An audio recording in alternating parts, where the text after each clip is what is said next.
আবার অনেকে বলেন যে নবীর ওসিলা দিয়ে দোয়া চাওয়া যাবে, বলে গো শুনেছি, আস্তাগফিরুল্লাহ। এটাও তো কোরআন শরীফে আছে, ওয়াবতাগু ইলাইহিল ওয়াসিলা। কোরআন শরীফ আল্লাহর বাণী, কিন্তু কার মাধ্যমে পেয়েছি বলেন?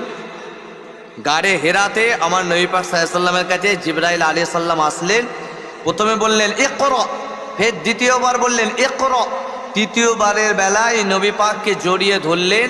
ধরার পরে সিনা বাসিনা, আল্লাহ পাক যে এলেমটা পাঠাচ্ছেন নবী পাককে সিনাতে জড়ানোর পরেই নবী পাক সাল্লাল্লাহু আলাইহি সাল্লামের জবান মুবারক থেকে বেরিয়ে গেল ইকরা বিসমি রাব্বিকাল্লাযী খলাক, খলাকাল ইনসানা মিন আলাক, ইকরা ওয়া রাব্বুকাল আকরাম আল্লাযী আল্লামা বিল কলম।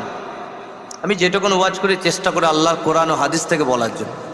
তো এইটা নবী পাক সাল্লাল্লাহু আলাইহি সাল্লাম, এই কোরআন শরীফ আল্লাহ নবীর মাধ্যম দিয়ে আমাদেরকে দিয়েছেন, তাই তো নাকি? কিতাব আল্লাহ।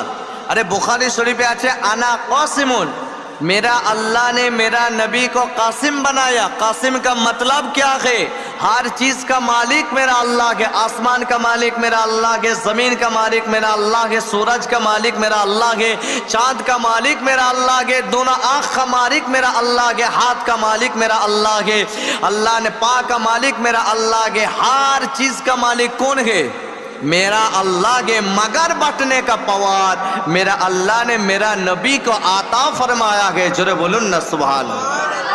কোথায় লেখা আছে? বুখারী শরীফে আনা কাসিমুন। এই কাসিমের ব্যাখ্যাটা এতটা, সবের মালিক আল্লাহ, কিন্তু আল্লাহ বন্টন করার দায়িত্বটা নবীর হাত দিয়ে দিয়েছে। কোরআন পেয়েছি নবীর ওসিলায়, নামাজ পেয়েছি নবীর ওসিলায়, হাউজে কাউসার পাবো নবীর ওসিলায়। কথা ঠিক না বেঠিক?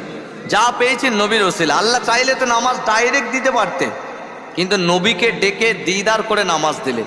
আল্লাহ নবীর প্রতি কোরআন নাজিল করে না আমাদেরকে আল্লাহ পাক সেই কোরআন শরীফটা দিলেন। যেমন জান্নাতটা, জান্নাতের মালিক কে? আমার আল্লাহ। কিন্তু ওই জান্নাতে যেতে গেলে কার শাফাত লাগবে? যেমন আপনি একটা সুন্দর বাংলো বাড়ি বানিয়েছেন, আপনি কি আমাকে বলবেন হুজুর আপনি এই বাড়ির চাবিটা রাখুন, এই বাড়িটা আপনি নিয়ে নেবেন? এমন কেউ পাগল আছে নাকি? অত সোজা নয়। তো যাই হোক, আমার আল্লাহ জান্নাত বানালেন। বানানোর পরে আমার আল্লাহ বলছেন এই জান্নাতে আসতে গেলে আমার মুস্তফায়ে জানে রহমত, আমার নবী যাকে বলবে আমি আল্লাহ তাকে জান্নাতি বলে ঘোষণা দেবো। জোরে বলেন সুবহানাল্লাহ।